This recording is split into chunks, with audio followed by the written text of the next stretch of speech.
demoramos un poquito, son las 5 y 6 y 7 de la tarde. La verdad es que, bueno, pido disculpas desde lo personal porque a veces la conectividad no es lo que uno quisiera. Pero bueno, parece que estamos, nos están viendo las amigas y los amigos, gracias por acompañarnos. Esta es una iniciativa todavía novedosa para nosotros, aun cuando en la pandemia este tipo de herramientas, me están diciendo que me ven a mí solo acá. Entonces vamos a poner que nos vean a todos. Ahora nos ven a todos. Bueno, sí. Este tema de la pandemia nos ha obligado a generar nuevas alternativas y nuevas posibilidades. Así que bueno, ¿qué le pasa? Me están avisando, me siguen viendo a mí solo, me parece. Sí. Solo a mí me están... porque estoy hablando yo, puede ser eso. Porque está hablando yo. A ver, está Patricio Paso. Hola, Pato, ¿cómo estás? Ahí estamos todos. Buenas tardes. ¿Todo bien? Y bueno, y Marcos Filardi, que es nuestro invitado. Hola, Marcos. Buenas tardes, ¿cómo andan ustedes? Muy bien, muy bien. Gracias por acercarte a participar de esta iniciativa, como decía, novedosa para nosotros, sobre todo por el formato. Con Marcos, con Pato estamos acostumbrados a hacer por ahí actividades compartidas, pero con estilo más tradicional, más presencial, digamos. Hoy nos toca esta vía y bueno, la ventaja que tiene es que mucha gente desde su propia casa en la cuarentena va a poder acompañarnos. La charla tiene que ver con una iniciativa en el marco del programa Luz Verde, que desarrollamos en conjunto desde la Secretaría de Desarrollo de las Trabajadoras y los Trabajadores y desde Ecoapúa, la Secretaría de Ambiente y Desarrollo Sustentable de Apúa. Marcos, nuestro expositor de hoy, es abogado especializado en derechos humanos y soberanía alimentaria, y justamente sobre ese es el tema sobre el que vamos a charlar hoy, que es soberanía alimentaria. Una dimensión de nuestro programa Luz Verde que tiene que ver con la alimentación, que inauguramos con Marcos, nos parece que es como central en cualquier emprendimiento que se preocupe por calidad de vida y por cómo estamos en este mundo y en este tiempo, pensar en cómo nos alimentamos. Por eso creímos que era importantísimo que el puntapié inicial lo diera un especialista en un tema tan central como como Marcos. Así que muchas gracias, Marcos. Te paso a vos, Patito, para que cierres un poco esta introducción y después todo el zoom es de Marcos. Gracias, Hugo. Buenas tardes a todos y a todas las que se suman a esta transmisión. Fundamentalmente agradecerte, Marcos, por tu tiempo y por darnos esta valiosa charla, que seguramente a muchos les va a servir, porque creo que a vos te comentaba, Hugo, cuando hicimos la difusión, la verdad que me sorprendí de la cantidad de compañeros y compañeras que estaban al tanto del tema, que lo siguen a Marcos, y es un tema, la verdad, que muy interesante, y para nosotros es importante contar en este espacio, como bien dijo Hugo, con este tipo de charlas, de tener un poco más de información, porque Ecoapúa en este caso, pero sobre todo nosotros somos la herramienta de las y los no docentes para tratar de concientizar sobre esta problemática del medio ambiente y fundamentalmente poder emprender acciones que nos permitan traducirlo en obras concretas. Así que gracias, Marco, y bueno, te escuchamos a vos que sos la persona acá que nos va a ilustrar. Todo suyo. Bueno, una cosita muy breve. La idea es que Marcos va a charlar aproximadamente una media hora y quienes quieran, quienes surjan una pregunta, que se la quieran transmitir, les pedimos que a través del Facebook nos las hagan llegar y nosotros se la vamos a retransmitir después a él para que al final de la charla conteste las preguntas. Así que ahora sí, todo suyo a la pantalla, señor. Bueno, buenas tardes a todas y a todos. Muchas gracias, Hugo y Pato, por la presentación, a Gabriela Brezán en particular también por la invitación, y realmente una invitación que me llena de alegría y de satisfacción, porque la UBA es mi casa. Tuve la fortuna de poder estudiar en la universidad pública, en la Facultad de Derecho de la Universidad de Buenos Aires, y es ahí donde centralmente desarrollo parte de mi actividad de investigación y parte de mi actividad de docencia. Y lo hago en un lugar muy particular, como son las cátedras libres de soberanía alimentaria. Quería arrancar contando un poquito de qué es esto para quienes no conocen de lo que estamos hablando. Yo, en lo personal, integro la Cátedra Libre de Soberanía Alimentaria de la Escuela de Nutrición de la Facultad de Medicina de la Universidad de Buenos Aires, creada en el 2013, y a su vez la Cátedra Libre está vinculada con la Cátedra Libre de Soberanía Alimentaria de la Facultad de Agronomía, de la misma UBA, creada en el 2011, con el Seminario Interdisciplinario sobre el Hambre, el Derecho a la Alimentación Adecuada, de la Facultad de Derecho, de la UBA, creado en el año 2008, y también con la cátedra Ghiberti, la cátedra de Estudios Sociales Agrarios Horacio Ghiberti, en el ámbito de la Facultad de Filosofía y Letras, junto con el Centro Cultural de la Cooperación. Y también hay sendos proyectos de crear cátedras libres de soberanía alimentaria, tanto en la Facultad de Ciencias Exactas como en la Facultad de Ciencias Sociales.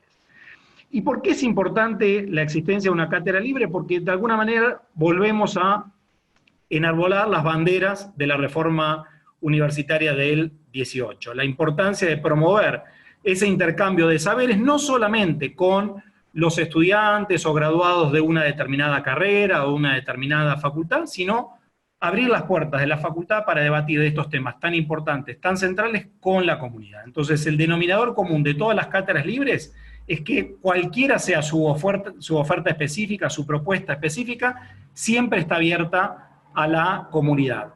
Y lo hacen desde, por ejemplo, ustedes habrán conocido la Feria del Productor al Consumidor de la Facultad de Agronomía, que nació en el año también 2011, es decir, una instancia de acercamiento de los productores con los consumidores en el ámbito de la Universidad de Buenos Aires, lo mismo como hacemos todos los años la jornada de nutrición, salud y soberanía alimentaria, acompañada también de feria ahí en la Facultad de Medicina.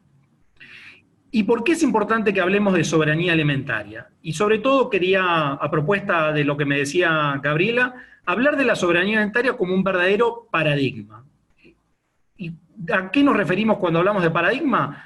A un modo de concebir básicamente nuestras relaciones con el entorno, nuestras relaciones en los territorios. De qué manera concebimos a la alimentación en ese marco de nuestra relación con la naturaleza y en el territorio que habitamos. Y en ese sentido, empezar diciendo que la soberanía alimentaria en tanto paradigma civilizatorio, en tanto paradigma existencial, se contrapone al modelo agroindustrial dominante, y si queremos ir un poquito más profundo, a un paradigma antropocéntrico, esto de que muchos dicen que vivimos ya en la era del antropoceno, donde el ser humano está en el centro de toda la existencia y nos relacionamos con la naturaleza en términos de relaciones de explotación. Es decir, procuramos extraerle a la naturaleza todo lo posible en el menor tiempo posible. Y por eso decimos que el modelo agroindustrial dominante, que vamos a tratar de colectivamente caracterizar luego, se enraiza en ese paradigma antropocéntrico, ¿no? Y que tiene que ver también con un modelo extractivo, un modo en particular muy específico de relacionarnos con la naturaleza como algo externo, ajeno a nosotros, que podemos explotar a nuestro antojo. Y por eso el modelo de agronegocios, el modelo agroindustrial dominante, está muy íntimamente vinculado con otras caras de ese modelo extractivo, como es el fracking, la fractura hidráulica, como es la megaminería a cielo abierto, como son las represas, es decir, distintas intervenciones de habitar, de ser y de concebir nuestro lugar en los territorios y esa relación con la naturaleza de carácter depredatorio. Ahora, dicho esto, el modelo de la soberanía alimentaria, el paradigma de la soberanía alimentaria se antepone, decíamos, al modelo agroindustrial dominante, el modelo agroindustrial hegemónico. ¿Y a qué nos referimos cuando hablamos de esto? Básicamente estamos hablando de un modelo que en la producción se basa principalmente en la producción de unos pocos commodities. Es decir, el sistema alimentario, tal como diría Bill Mollison, tiene el principal defecto de que en vez de estar pensado, concebido, desarrollado para producir alimentos, está realizado para producir ganancias, para producir dinero en cada vez menos manos. Y por eso decimos que el modelo agroindustrial descansa, en primer lugar, en un modelo de producción intensiva de commodities, de mercancías, en donde prima particularmente el modelo de monocultivo. Es decir, en vez de apuntar a la diversidad de alimentos, a la diversidad agrícola, los sistemas agroalimentarios dominantes se están enfocando en unos pocos monocultivos. En el caso de nuestro país, claramente el monocultivo estrella es la soja, que como ustedes bien saben, ocupa hoy el 60% de la superficie cultivada de nuestro país. Es decir, tenemos un modelo productivo dominante que descansa en una producción intensiva de la soja. ¿Y por qué decimos que la soja es un commodity o un cultivo comodín? porque no está plantada ahí centralmente para atender nuestras necesidades alimentarias, las necesidades alimentarias de los 45 millones de habitantes que somos en nuestro país, sino que el 98% de esa soja está plantada ahí, primero para ser exportada a otros mercados. Centralmente esa soja, en forma de poroto, en forma de harina, en forma de aceite, se exporta a China para el engorde de los ganados porcinos y se exporta a la Unión Europea también para el engorde de los ganados, pero también para la producción de agrocombustibles, es decir, energía derivada del aceite de soja. Si le agregamos el maíz y le agregamos el algodón, ya el 80% de la superficie cultivada en nuestro país está destinada a estos 3 cultivos. Ahora, ¿qué característica en común tienen estos 3 cultivos que ocupan, como decíamos, el 80% de la superficie cultivada? Es que son transgénicos. ¿Y qué significa que sean transgénicos? Que han sido modificados genéticamente para tener una característica que naturalmente no habrían podido obtener. Argentina es el tercer país productor mundial de transgénicos, después de Estados Unidos y después de Brasil. Al día de hoy, el 100% de la soja de nuestro país es soja transgénica.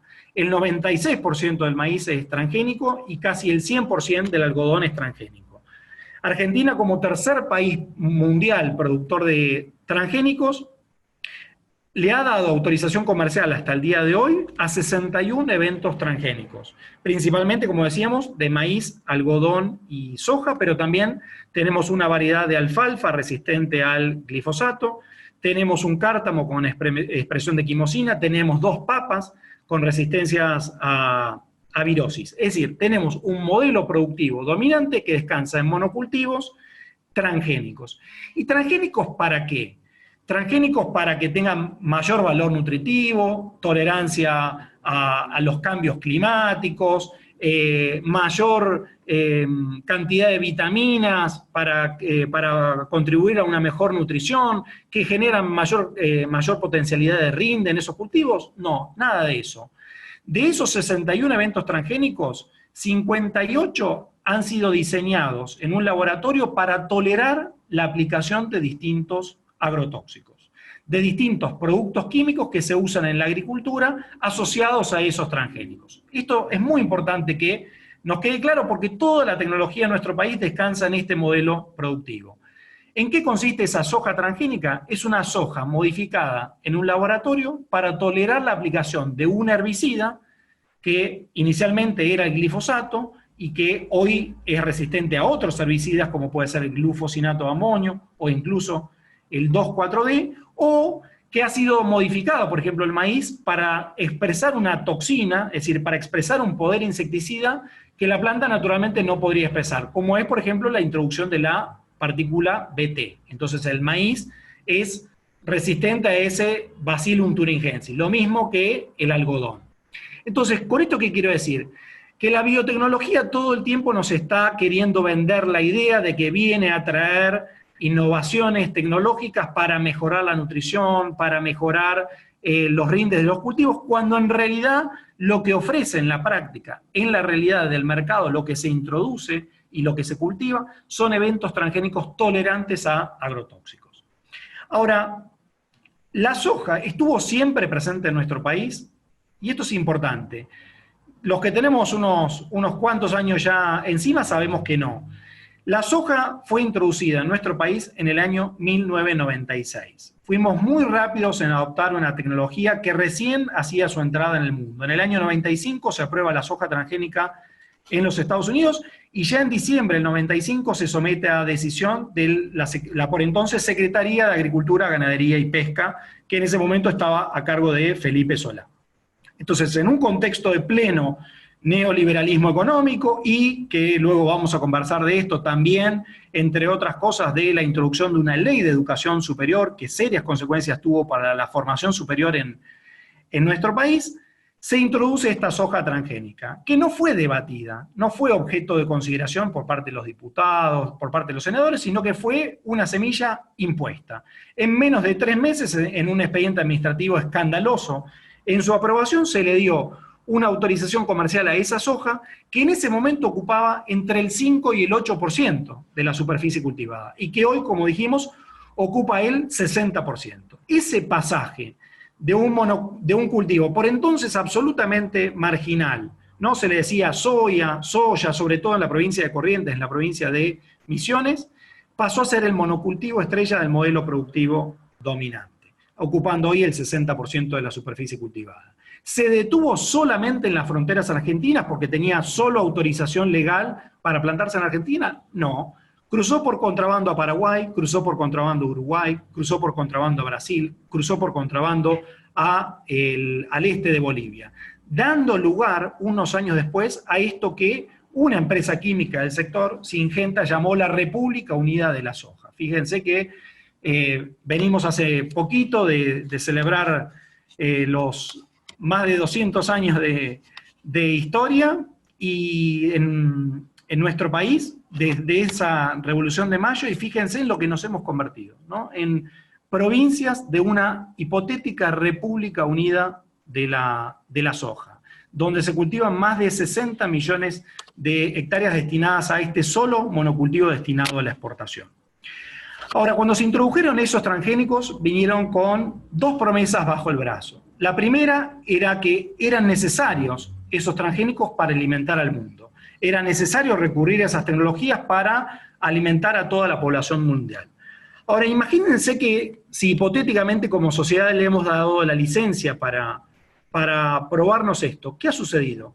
¿Ha disminuido el hambre del mundo? No, el hambre no solamente no ha disminuido, sino que ha aumentado a nivel mundial en los últimos años. Y no solamente ha aumentado el hambre, sino que ha aumentado también las enfermedades crónicas no transmisibles vinculadas a este modelo productivo dominante, tóxico dependiente, como vamos a ver luego, y también a los pocos objetos comestibles que este modelo productivo dominante nos está ofreciendo, ¿no? Y hoy, centralmente, y esto lo decimos en un contexto de pandemia, de una enfermedad transmisible, centralmente los modos de morir en nuestro país y a nivel global son principalmente por enfermedades crónicas no transmisibles, por cánceres, por enfermedades del sistema neurodegenerativas, enfermedades cardiovasculares, cerebrovasculares. Enfermedades crónicas no transmisibles, fruto del modelo agroindustrial dominante, han cambiado los modos de vivir, pero también los modos de enfermar y de morir en los territorios, como dice el título de una publicación del doctor Damián Berceniasi de la Universidad Nacional de Rosario. La segunda promesa es que no solamente iban a acabar con el hambre en el mundo, cosa que dijimos que no sucedió, sino que iban a reducir el uso de los agrotóxicos, porque toda la batería de tóxicos que se usaban antes, para la siembra, para la cosecha, para la post cosecha, se iban a dejar de lado por esta semilla mágica que solamente requería en ese momento glifosato. ¿Ocurrió esto? ¿Cumplieron con esa promesa? No, todo lo contrario. 24 años después de la introducción de esa soja transgénica, los agrotóxicos se han incrementado en un 1400% en nuestro país. Tenemos el triste privilegio de ser el país que más agrotóxicos por persona por año utiliza en el mundo, con una media de 525 millones de litros de agrotóxicos. ¿Vinculados solamente a los cultivos transgénicos? No. Los cultivos transgénicos, como decíamos, ocupan el 80% de la superficie cultivada y han sido diseñados justamente para tolerar la aplicación de esos agrotóxicos, esto que se llama paquete tecnológico. Una cosa no funciona sin la otra. Pero los agrotóxicos también se utilizan en todas las producciones vegetales, en la producción hortícola, en la producción frutícola, en la yerba, en el té, en la caña de azúcar, es decir, en prácticamente todo lo que nosotros comemos. Ahora, ¿cuáles son los impactos en los territorios de este modelo agroindustrial dominante que supimos conseguir hasta ahora? Basado, como decíamos, en monocultivos destinados principalmente a la exportación, transgénicos tolerantes a la aplicación de distintos agrotóxicos. Este modelo tóxico dependiente de agricultura transgénica química. Lo primero es el impacto en la salud, ¿no? El impacto en la salud principalmente en un primer momento en los propios territorios donde se utilizan esos venenos en esa cantidad y en esa diversidad. ¿Y por qué digo en cantidad y diversidad? Porque al día de hoy el SENASA le ha dado autorización comercial a más de 5.000 formulados comerciales distintos, de más de 2.000 ingredientes activos distintos. ¿Y cómo se hace para aprobar cada uno de esos formulados comerciales? Viene la empresa interesada en introducirlo al mercado, hace una declaración jurada junto con estudios propios de la empresa, es decir, no hay ningún estudio independiente, que diga que el ingrediente activo de ese formulado está dentro de lo que se llama los parámetros de la dosis letal media. Es decir, qué nivel de sustancia va a matar al 50% de la población objetivo. Pero nada nos dice de cómo se va a comportar esa sustancia en el mediano o largo plazo, es decir, cuáles son los efectos crónicos de esa sustancia. Ni nada nos dice de cómo esa sustancia interactúa con otras sustancias, qué efecto puede tener en el ambiente, en la salud, la interacción sinérgica de esa sustancia con otras sustancias. Entonces, ¿qué significa esto? Que somos un laboratorio a cielo abierto, que se está experimentando con nuestros cuerpos, que se inunda el ambiente, nuestros cuerpos y los ecosistemas de esta carga química, y si luego hay problemas, eventualmente vemos y revisamos. Pero no hay ni estudios crónicos ni estudios sinérgicos que den cuenta de los efectos toxicológicos de las sustancias que estamos introduciendo a nuestro ambiente. Y los resultados están en los territorios. Ese uso de esos 525 millones de litros, de esos 5.000 formulados comerciales, están incrementando los cánceres. En los pueblos rurales fumigados, donde viven de 12 a 14 millones de personas en nuestro país, tenemos un incremento de los cánceres de hasta 3 veces la media nacional. ¿Por qué? Porque muchos de los productos que se usan son probables cancerígenos, entre ellos el más usado, que es el glifosato, que la propia Organización Mundial de la Salud en el 2015, después de revisar toda la literatura científica, concluyó que es un probable cancerígeno para el ser humano. Y todo el modelo transgénico aún hoy sigue descansando parcial o totalmente en el uso del glifosato, y además que se usa para un sinnúmero de otras cosas, en tanto herbicida no selectivo, para la producción hortícola, frutícola, para el cuidado de parques y jardines, hasta para el manejo de los campos de golf. Es decir, el herbicida más ubicuo, más usado a nivel global y en nuestro país es efectivamente un probable carcinógeno para el ser humano. Es decir, introducimos al ambiente productos cancerígenos y eso en los territorios da un incremento del cáncer. En segundo lugar, enfermedades neurodegenerativas, enfermedades del cerebro. Y esto tiene que ver con que muchos de los productos que estamos usando son liposolubles, es decir, que se adhieren a los tejidos grasos del cuerpo, en particular el cerebro y el cerebelo. Y eso se termina expresando en enfermedades crónicas del cerebro como el Alzheimer, el Parkinson, en autismo a edades cada vez más tempranas. En tercer lugar, enfermedades del sistema endocrino, particularmente el hipotiroidismo. Hay un incremento del hipotiroidismo en los territorios porque muchos de esos productos son disruptores endocrinos, actúan como falsas hormonas y terminan disparando los niveles de hipotiroidismo en nuestros territorios. En cuarto lugar, enfermedades respiratorias, enfermedades de la piel, enfermedades de los ojos, trastornos de fertilidad masculinos y femeninos, abortos espontáneos y malformaciones. Es decir, a partir del uso de venenos en nuestro modelo agroindustrial dominante, estamos sometiendo a nuestros pueblos rurales fumigados a condiciones de vida que los están enfermando y que los están matando. Ahora, ¿esto es un problema solamente de los pueblos fumigados? No, es un problema que nos atañe a los 45 millones de habitantes en nuestro país. ¿Por qué?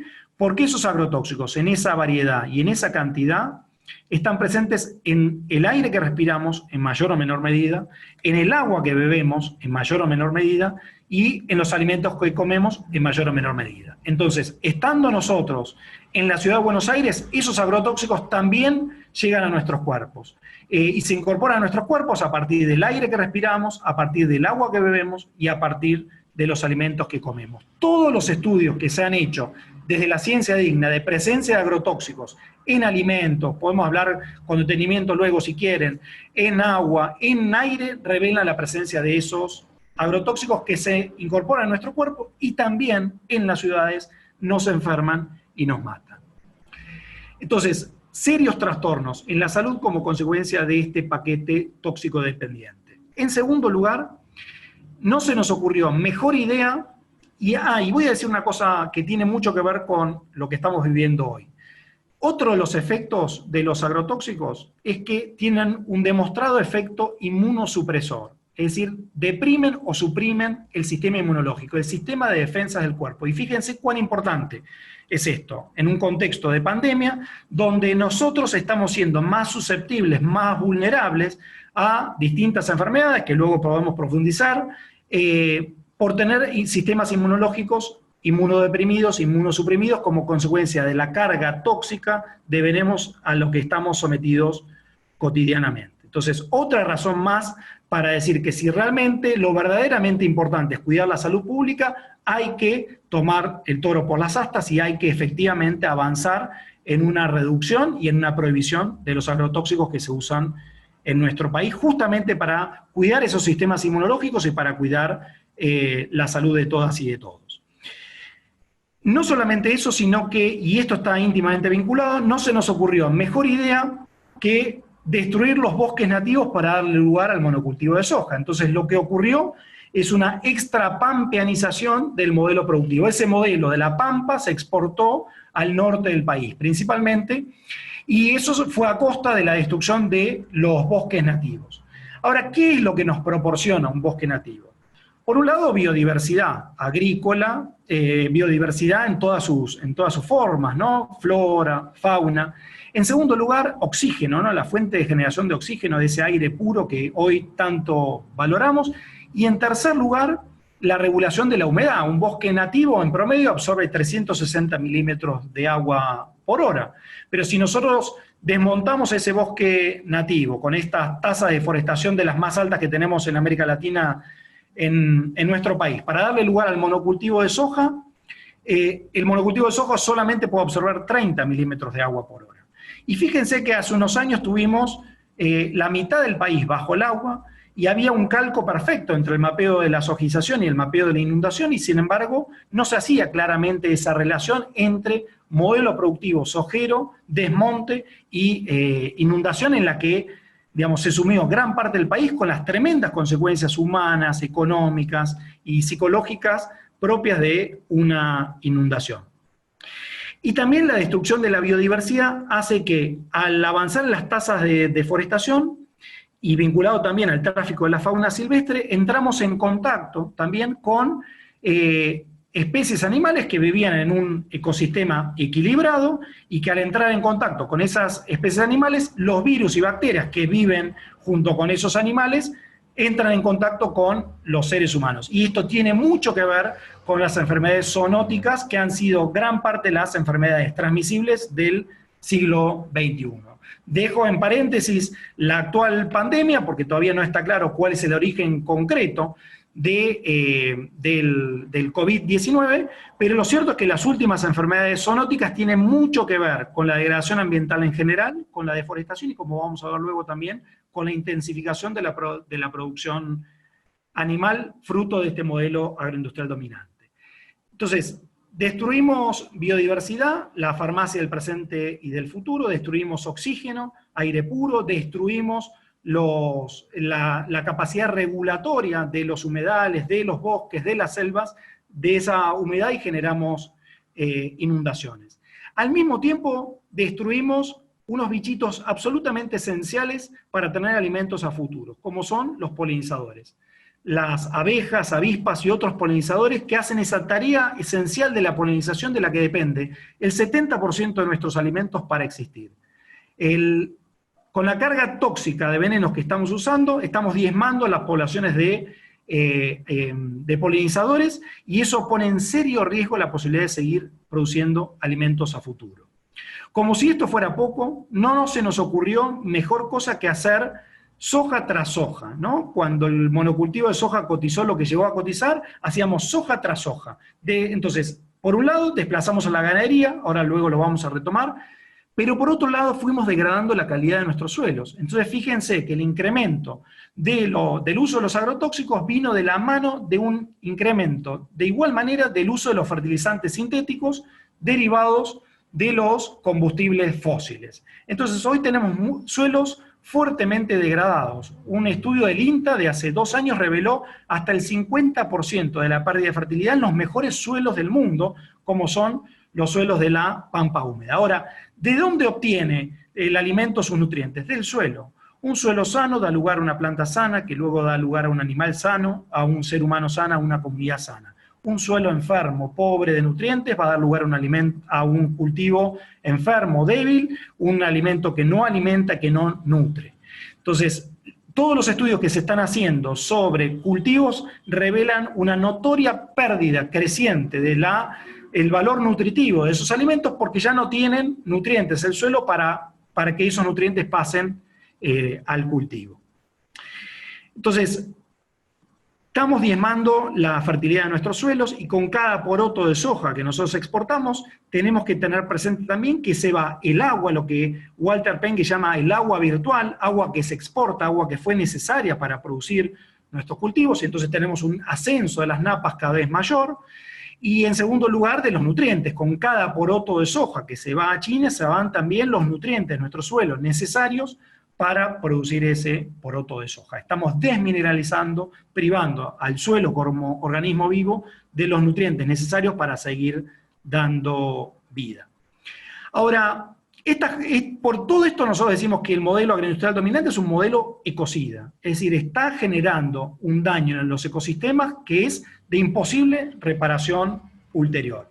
Es un modelo también que decimos genocida por goteo, porque está realmente sometiendo a nuestros pueblos a condiciones de vida que los están enfermando y que los están matando. Y es un modelo también violatorio de nuestros derechos humanos, del derecho humano a vivir en un ambiente saludable, del derecho a la vida, del derecho a la integridad física, del derecho a la alimentación adecuada, del derecho al agua, del derecho a la salud, reconocidos en nuestra propia Constitución Nacional. Por eso no dudamos en calificar al modelo agroindustrial dominante como un modelo que fuertemente repugna los estándares y los valores reconocidos y los derechos reconocidos en nuestra propia Constitución Nacional. Ahora, si es un modelo ecocida, genocida por goteo, violatorio de nuestros derechos humanos, ¿por qué se sostiene? Y esto es muy importante que como comunidad de la Universidad de Buenos Aires lo tengamos presente. Se sostiene por los fuertes intereses económicos de los grandes ganadores de este modelo agroindustrial dominante. Porque este modelo agroindustrial dominante tiene grandes ganadores. Es un sistema muy eficiente para producir, como decíamos antes, mucho dinero en cada vez menos manos. ¿De quiénes estamos hablando? De las 5 empresas que monopolizan la comercialización mundial de granos, que son las mismas que lo hacen en la Argentina. De las 4 empresas químicas que concentran el 100% de los eventos transgénicos, el 75% del mercado mundial de semillas y el 70% del mercado mundial de agrotóxicos. Y ustedes bien las conocen, Bayer que se compró a Monsanto, Dow que se fusionó con DuPont, hicieron Corteva, BASF y Syngenta que fue comprada por ChemChina. 4 empresas. 10 empresas de la industria alimentaria que procesan esos pocos commodities, esos pocos cultivos para dar lugar a esa ilusión de diversidad que son los ultraprocesados que hoy explican gran parte de los cambios de nuestras dietas a nivel global y en nuestro país y de lo cual vamos a hablar luego. Empresas farmacéuticas, porque las farmacéuticas están íntimamente vinculadas en todo el modelo. Pensemos en la veterinaria animal, luego vamos a hablar un poquito de esto cuando pensemos en la situación de la producción de animales. Y también, fíjense esta ironía, que las mismas empresas que son las que introducen factores posibles cancerígenos, como son los agrotóxicos, luego son las líderes en venta de los quimioterápicos. Esto que nosotros llamamos los circuitos cerrados. Yo soy accionista de una empresa, voy a ganar por un lado y voy a ganar por el otro. Y al mismo tiempo, la industria del petróleo y el gas, porque el modelo agroindustrial dominante es petróleo dependiente. Depende de los combustibles fósiles que dan lugar a los fertilizantes sintéticos, al transporte de los alimentos de un punto al otro del país, y a todo el empaquetado de los ultraprocesados derivados de combustibles fósiles. Y detrás de todo eso tenemos a los hipermercados y los supermercados y también crecientemente los bancos y compañías financieras especulando, y no titubeo en decir esta palabra, especulando con los commodities y con nuestros alimentos que cotizan en bolsa a futuro. Es decir, hay un fuerte componente de los bancos, de los fondos de inversión, de las compañías financieras, especulando con todo el sistema agroindustrial dominante. Entonces, como vemos, estamos hablando del núcleo de los grandes intereses del capitalismo global, muy fuertes y muy entrelazados entre sí. Y con esos intereses se imaginan que hay ramificaciones en todos los niveles. Ramificaciones en la política, en todos los gobiernos del signo político que quieran, en mayor o menor medida, y en el nivel de Estado que quieran, nacional, provincial, municipal, en los grandes medios de comunicación, porque estas empresas son la principal fuente privada de financiamiento de los grandes medios de comunicación, por eso de estos temas en general no se habla en los grandes medios de comunicación, en la ciencia y en lo que a nosotros también concierne crecientemente en la universidad. Porque también la Ley de Educación Superior, aprobada en ese contexto tan particular que vivió nuestro país de pleno neoliberalismo económico, se abrieron las puertas a que nuestra universidad reciba financiamiento privado.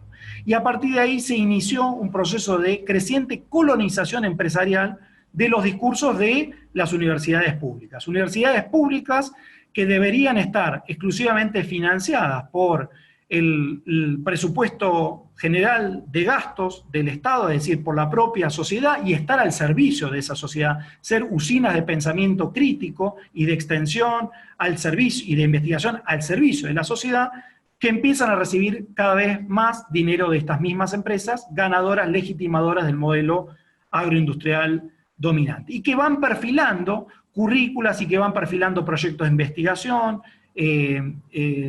revistas de investigación, proyectos de extensión, van controlando, de alguna manera van presionando fuerte para formar profesionales afines a la reproducción y legitimación del modelo agroindustrial dominante. Entonces, los agrónomos salen mayormente a prescribir agrotóxicos, los nutricionistas salen mayormente a prescribir ultraprocesados dietéticos y demás. Es decir, un modelo de profesional formado ahí para ser funcional a la legitimación y reproducción, al final de cuentas, del capital. Entonces, de esto tenemos que tener presente que es de lo que hablamos cuando hablamos del modelo agroindustrial dominante. Ahora, ¿estamos condenados inexorablemente a seguir con este modelo agroindustrial dominante? Bueno, somos muchas y muchos los que en el país estamos convencidos que otro modelo verdaderamente alimentario no solamente es necesario, es urgente, es posible, sino que ya en alguna manera lo estamos construyendo en los territorios. Y ese es justamente el paradigma de la soberanía alimentaria. Paradigma de la soberanía alimentaria que es un paradigma biocéntrico, no antropocéntrico. Es decir, el ser humano no es el centro de todo, sino que somos parte de una trama colectiva de la vida. Somos naturaleza. Somos el aire que respiramos, somos los alimentos que comemos y somos el agua que bebemos. El 70% de nuestro cuerpo es agua, somos naturaleza, somos una parte más, un eslabón más de esa riquísima trama de la vida. Y hoy, en algún punto en este contexto de pandemia, estamos siendo un poco más conscientes de cuán interconectado está todo y cuán dependientes somos nosotros para existir de la salud de esa naturaleza. La naturaleza perfectamente se puede librar de nosotros como especie y seguir su curso y seguir su ritmo, pero al no comprender que somos naturaleza, estamos caminando inexorablemente hacia el suicidio colectivo como especie. Todo lo que agredimos a la naturaleza nos vuelve y al final la naturaleza se va a terminar, si no cambiamos de curso, se va a terminar librando de nosotros como especie. Entonces es paradigma biocéntrico, donde todo tiene que estar en el centro, la vida. La vida tiene que ser el centro de todas las medidas y el centro de todas las políticas. En segundo lugar, tiene un modo en particular de abogar por la producción alimentaria que no dependa de todo este paquete de agrotóxicos, transgénicos y fertilizantes sintéticos, que es la agroecología en todas sus formas. Y acá me refiero a la agroecología como sentido genérico, ¿no? La agricultura regenerativa, la agricultura biodinámica, la agroecología extensiva, la permacultura, distintos modos en plural, la agricultura ancestral que desde tiempos inmemoriales practican nuestros pueblos originarios, de producir alimentos en armonía con la naturaleza, de la que somos parte, en armonía con los seres humanos. Esa agroecología gana terreno en nuestro país a pasos agigantados, porque cada vez hay más productores que abandonan ese modelo tóxico dependiente y que abrazan distintas formas de agroecología. Y la agroecología por la que aboga la soberanía alimentaria es una agroecología de base campesina, Es decir, queremos una agricultura con agricultoras y con agricultores, poniendo en el centro del sistema productivo a la agricultura familiar, campesina e indígena, que es la que aún hoy, con todas sus dificultades estructurales, y en nuestro país, ocupando solamente el 13% de la tierra, es la que explica el 75% de las explotaciones agrícolas de nuestro país y la que produce gran parte de los alimentos que comemos todas y todos los días. Entonces, agroecología de base campesina, poniendo en el centro del sistema productivo la agricultura familiar campesina indígena, a los pastores tradicionales y a los pescadores artesanales. En tercer lugar, la soberanía alimentaria aboga por otros modos de distribuir los alimentos. Y ahí ustedes saben que tenemos, por un lado, un modelo de distribución de alimentos que se producen en una punta del país y se trasladan a través de camiones, un modelo camión dependiente, a la otra punta del país, con mayores costos vinculados a la logística y con mayores emisiones de gases de efecto invernadero, responsables también del cambio climático, derivados del uso de los combustibles fósiles para ese transporte. Por el contrario, la soberanía alimentaria aboga por priorizar la producción local para abastecimiento local. En primer lugar, que la producción alimentaria que tenga lugar en nuestro país tiene por necesidad primordialmente alimentar a los 45 millones de habitantes que somos. Y luego la potencialidad de nuestros bienes comunes naturales bien nos permitiría compartir con otros pueblos, con otros mercados, un excedente de alimentos sanos, seguros y soberanos. Es decir, tenemos toda la potencialidad no solamente para alimentar adecuadamente a nuestra población, sino para compartir también excedentes con otros pueblos. Y hacia el interior del territorio, priorizando esa producción local para el abastecimiento local. Hace unos cuantos años, nuestros pueblos y ciudades tenían estos cinturones verdes, donde tenía lugar gran parte de la producción frutícola, hortícola, de abastecimiento local, ¿no? Cada pueblo tenía su matadero, cada pueblo tenía su avícola, gran parte de los alimentos que se consumían en ese pueblo, en esa ciudad, venían de el periurbano de ese pueblo y de esa ciudad. Eso, fruto del monocultivo por un lado y de la especulación inmobiliaria por el otro, se fue achicando, se fueron perdiendo, y hoy tenemos este modelo de especialización productiva regional del que hablábamos antes. La soberanía alimentaria aboga por esa localización. Entonces, recuperar esos cinturones verdes, dinamizar esos cinturones verdes para que gran parte de la producción fruto y hortícola tenga lugar en kilómetro cero, para abastecimiento local. Y en segundo lugar, para permitir la vinculación directa del productor directamente con el comensal. Porque una de las características del modelo agroindustrial dominante es que tenemos unos intermediarios altamente concentrados que son los que se llevan gran parte de la tajada. Le pagan al productor cada vez menos por su producción, nos cobran a nosotros cada vez más por lo que nos venden, para maximizar su margen de ganancia. Generar ese acercamiento directo del productor al consumidor a través de un sinnúmero de esquemas, desde bolsones soberanos hasta la feria del productor al consumidor, a través de cooperativas de consumo, permite un precio justo para unos y otros y nos permite a nosotros como comensales el acceso a un alimento fresco, producido localmente por un agricultor local, que le garantiza justamente el arraigo territorial en el territorio.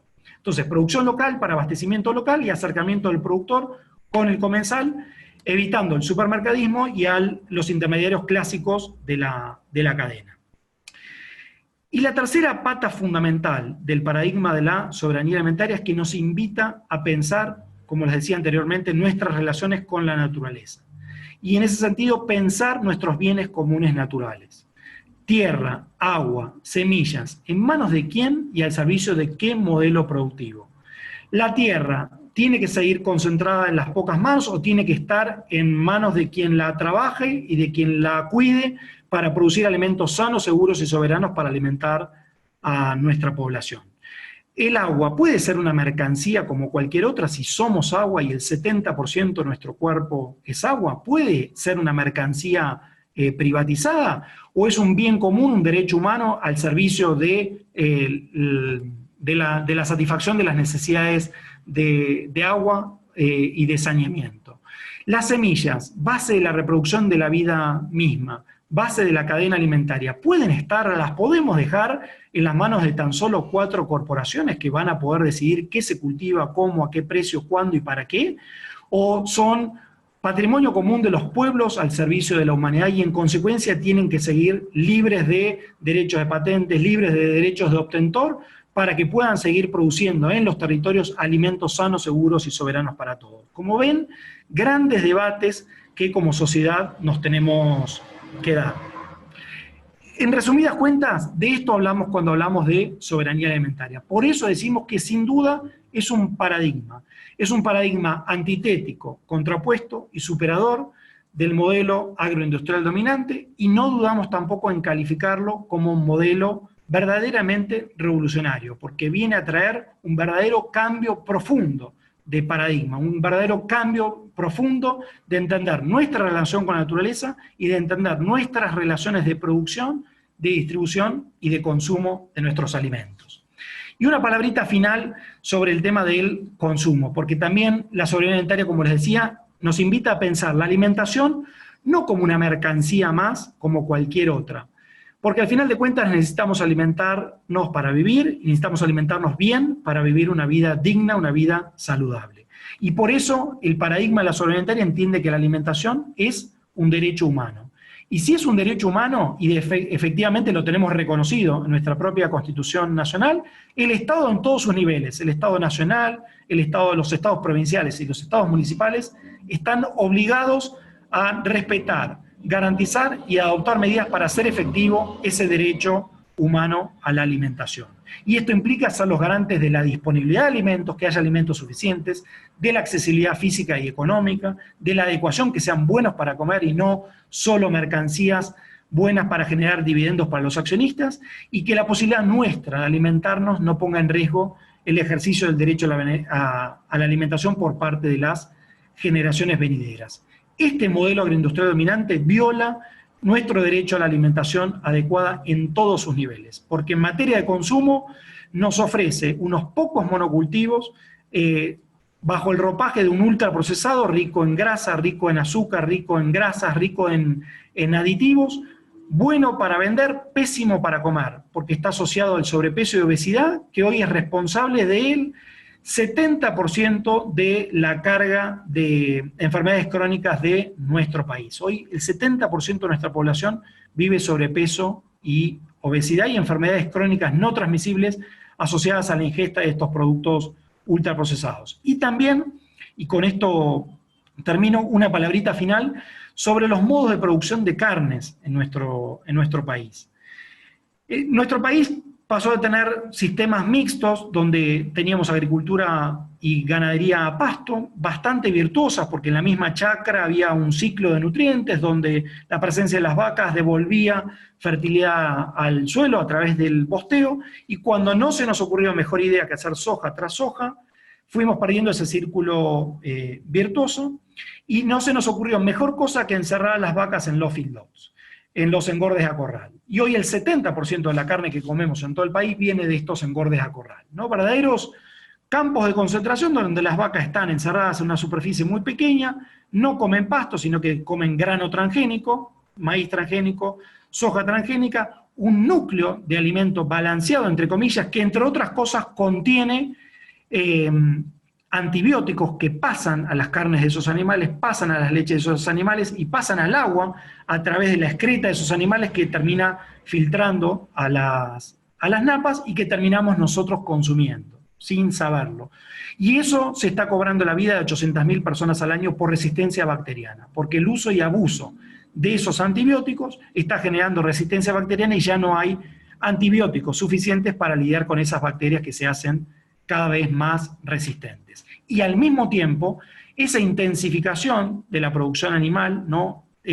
Animales agolpados en una superficie muy pequeña, enfermos y en consecuencia tratados crónicamente con antibióticos, son un caldo de cultivo para las distintas zoonosis, enfermedades transmitidas por animales. Las últimas zoonosis del siglo XXI, la gripe porcina, luego llamada justamente para aislarla de su origen animal, H1N1, y la gripe aviar, también llamada SARS, para evitar su asociación a la producción aviar a gran escala, tienen mucho que ver con la zoonosis que estamos enfrentando. Y ahí, y con esto termino, dejo abierto todavía el signo de pregunta, porque no está claro todavía cuál es el origen del virus que hoy nos aqueja y que nos tiene encerrados, pero hay una clara asociación entre la zoonosis y la degradación ambiental en general, el tráfico de la fauna silvestre y la intensificación productiva animal, fruto de este modelo agroindustrial dominante. En resumidas cuentas, mucha tarea por delante, y como comunidad de la Universidad de Buenos Aires, docentes, no docentes, estudiantes, graduados, tenemos que abrazar este paradigma de la agroalimentaria y en lo que esté a nuestro alcance hacer todo lo posible para realizarlo. Porque por los grandes intereses en juego que sostiene el modelo agroindustrial dominante, la única manera de poder avanzar colectivamente en la realización de ese paradigma es colectiva. No hay salida individual, tenemos que ser muchas y muchos los que a través de nuestros actos de consumo, a través de nuestra militancia como ciudadanos de una comunidad política y a través de nuestras intervenciones en el ámbito que estemos, vayamos propendiendo colectivamente a la realización de ese paradigma de la soberanía alimentaria. Así que con esto dejo por ahí y quedo abierto a las preguntas, inquietudes y pareceres que ustedes me quieran transmitir. Muchas gracias. Y ya Gabriela, perdón, ahí te estoy viendo, Hugo. Sí, ¿cómo estás? Bueno, las preguntas las tenés vos porque te las pasó Gabriela. En principio agradecerte, nos dejás con ganas de seguir escuchándote porque se nota que tenés muchas más cosas para contar, que el tiempo no da para que puedas seguir con esto, pero bueno, seguramente esto abre las puertas para que nos comprometamos recíprocamente a generar una segunda parte de esta charla, porque me parece que hay muchísimas cosas que todavía tenés para contarnos y muchísimas cosas que nosotros queremos seguir aprendiendo sobre un tema que nos vuela la peluca en realidad. Así que bueno, pero dale, metete con las preguntas y cerramos. Bueno, y desde ya, Hugo, con mucho gusto y a disposición para seguir este intercambio. Claramente esto es una muy apretada síntesis, porque estamos hablando de modelos, ¿no? Con toda la complejidad que eso implica. Así que enhorabuena si esto puede dar lugar a sucesivos conversatorios. Bueno, acá me pregunta Florencia, ¿la sustentabilidad de la tierra también tiene que incluir al campesinado en los pueblos originarios para que se pueda hablar de diversidad? Creo que en algún punto ya lo respondí, pero sí, efectivamente, tenemos que hablar de recuperar esos saberes, ¿no? Y en esto también nos interpela a nosotros como universidad. ¿Qué política de producción y de distribución y de circulación de saberes nos damos como sociedad? ¿Solamente un saber tecnocientífico o vamos a rescatar la experiencia de nuestros pueblos originarios, los saberes de nuestros pueblos originarios y de nuestros campesinas y campesinos, de nuestros pastores tradicionales, de nuestros pescadores artesanales, que a lo largo del tiempo, en estos 12.000 años de aventura colectiva llamada agricultura, han estado en los territorios produciendo alimentos y tejiendo una relación distinta con la naturaleza? Hoy es clave eso. Y justamente quienes tienen la llave para sacarnos del entuerto civilizatorio en el que estamos son nuestros pueblos originarios y son las comunidades campesinas. Así que no solamente debe incluirlo, sino que justamente el paradigma de la agroalimentaria pone en el centro del sistema productivo y rescata y valora esos saberes de los pueblos originarios y de las comunidades campesinas. Pablo me pregunta, ¿es ley la obligatoriedad de informar en sus etiquetas cuáles alimentos o productos son o contienen cultivos transgénicos en su proceso productivo? No, Pablo, lamentablemente no. En el tercer país mundial productor de transgénicos como es la Argentina, no hemos logrado tener al día de hoy una ley que siquiera nos informe a nosotros como comensales si eso que nos vamos a llevar a la boca contiene o no organismos genéticamente modificados. ¿Cómo lo han logrado nuestros propios vecinos? Brasil tiene ley de etiquetado, es decir, una parte muy importante del mundo tiene leyes de etiquetado que no terminan de prohibir los transgénicos, pero que al menos le garantizan al consumidor el derecho a saber que eso que efectivamente se está llevando a la boca contiene transgénicos. Y esos transgénicos están presentes en absolutamente todo lo que estamos comiendo.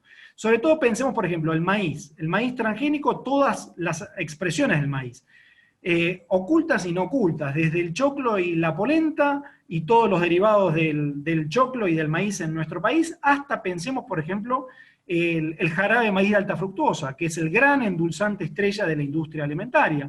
Las bebidas endulzadas, que Argentina tiene el triste privilegio de ser uno de los países récord en consumo de bebidas endulzadas, fíjense que dice endulzada con azúcar IOJMAF, es el jarabe de maíz de alta fructuosa, un producto del maíz, que es este maíz transgénico tolerante a distintos agrotóxicos y en consecuencia con residuos de esos agrotóxicos. Y ni hablar la soja. la soja está presente de manera oculta en un montón de alimentos, particularmente como lecitina, el emulsionante estrella de la industria alimentaria que permite que una sustancia líquida con una sustancia grasa se vinculen, queden enhebrados entre sí, es la lecitina de soja, que es un derivado de esta soja transgénica. Los animales, como decíamos anteriormente, crecientemente son alimentados con cultivos transgénicos resistentes a agrotóxicos. Entonces, un sinnúmero de alimentos, la Universidad Nacional del Litoral en una oportunidad hizo una investigación que reveló que más de 1000 productos de esos que cotidianamente encontramos en las góndolas de los supermercados tienen organismos genéticamente modificados, y a pesar de los muchos proyectos que ha habido en el Congreso de la Nación para avanzar en el etiquetado, al día de hoy no tenemos garantizado nuestro derecho a saber si eso que comemos contiene o no transgénicos. Carla, ¿qué herramientas tenemos los consumidores para hacernos de productos libres de tóxicos? Lo importante es que la producción agroecológica, como les decía anteriormente, Carla, está avanzando en nuestros territorios. Y hoy la oferta de alimentos agroecológicos ha explotado realmente. Incluso en este contexto de pandemia, por un lado vimos cómo las cadenas agroindustriales, si bien han mantenido el suministro, han especulado como lo saben hacer históricamente, entonces los precios en algunos objetos comestibles se han disparado por las nubes, y sin embargo, la agricultura familiar y la economía social y popular se organizaron de manera maravillosa para dar respuesta a esa demanda del mercado interno. Entonces, por ejemplo, ustedes bien saben que Nahuel Levalli, secretario general de la Unión de Trabajadores de la Tierra, acaba de asumir la conducción del mercado central. Desde ese lugar convocó a todas las organizaciones sociales, tanto campesinas, el MTE, Movimiento de Trabajadores Excluidos de la Rama Rural, el Frente Nacional Campesino, pero también los movimientos sociales urbanos, para hacer esa sinergia tan importante pueblo a pueblo. Y pensar cómo hacemos para, en este contexto de pandemia, garantizar el acceso a alimentos sanos, seguros y soberanos producidos por los productores locales en los territorios a los sectores populares, al pueblo, a los trabajadores en los barrios populares. Y ya se han distribuido a través de este sistema más de 1 millón de kilos de frutas y verduras en los barrios populares a precios populares. De eso hablamos cuando hablamos de soberanía alimentaria. No estamos pensando en alimentos orgánicos o agroecológicos para la élite que puede pagarlos, sino alimentos de calidad, sanos, seguros y soberanos para todos. Entonces, ¿hay ofertas? Sí. Hoy hay cooperativas que nos acercan alimentos agroecológicos, a domicilio incluso, están los nodos de la UTT, están las ferias del productor al consumidor, organizadas incluso por la propia Universidad de Buenos Aires, como les conté los casos de la Facultad de Agronomía, y con menor periodicidad en la Escuela de Nutrición de la Universidad de Buenos Aires, pero ahí en nuestro metro cuadrado, en prácticamente todo el país, hoy ya tenemos acceso a la oferta de alimentos producidos sin tóxicos y producidos con criterios agroecológicos. Y al consumir esos productos, hacemos una elección por el sistema alimentario que queremos.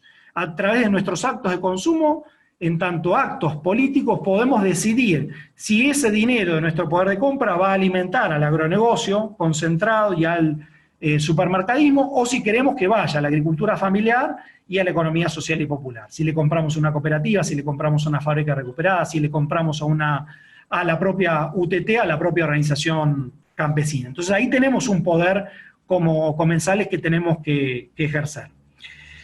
Ricardo, ¿hay alguna iniciativa a nivel parlamentario para confrontar con la situación descrita? Hay varias, totalizantes en algún punto y parciales. Hace unos años se presentó un proyecto muy ambicioso que se llamó Ley Marco de Derecho a la Alimentación con Seguridad y Soberanía Alimentaria. En su momento, la primera vez que la presentó fue la diputada Liliana Parada, del Frente de Unidad Popular. Lamentablemente, ese proyecto, que era muy ambicioso, porque pretendía, digamos, tomar el toro por las astas y regular todo el sistema agroindustrial, desde la semilla a la semilla, en todo el ciclo de vida del modelo, no fue siquiera tratado en comisión y perdió estado parlamentario. Lo que sí, hay 2 proyectos en este momento muy interesantes, hay varios más, pero 2 en particular que quiero destacar. Hay un proyecto presentado por el MTE, el Movimiento de Trabajadores Excluidos de la Rama Rural, que apunta justamente a declarar de utilidad pública, de interés público, los cinturones verdes agroecológicos y al mismo tiempo propender desde las políticas públicas a dinamizar esa producción local de alimentos sanos para abastecimiento local. Y otro presentado por la UTT, que es conocido como el Plan Procrear Rural, donde las 16.000 familias campesinas nucleadas en la UTT hoy se acercaron al Congreso de la Nación para pedirle créditos blandos para poder acceder a la compra de la tierra en la que están produciendo los alimentos que nos traen todos los días a nuestros mercados. Entonces, un Procrear Rural que a través de un sistema de fideicomiso y de créditos blandos les permita a ellos poder comprar, pagar la tierra en la que están produciendo los alimentos. Y también hay varios proyectos de fomento de la agroecología en los 3 niveles del Estado. Hay proyectos de ley a nivel nacional, hay algunas provincias que avanzaron en ese sentido, por ejemplo la provincia de Misiones, que tiene su ley de agroecología y su ley de soberanía alimentaria, y varias ordenanzas municipales que a nivel local buscan justamente establecer políticas públicas locales que propendan al fomento de la agroecología. Gabriel, ¿qué nos falta para tener una política que sea más efectiva para estos temas que dañan nuestro suelo y el medio ambiente? Bueno, ahí en todos los niveles, ¿no? Yo algo señalaba casi al final. En primer lugar, que nosotros tomemos conciencia de la importancia del evento alimentario.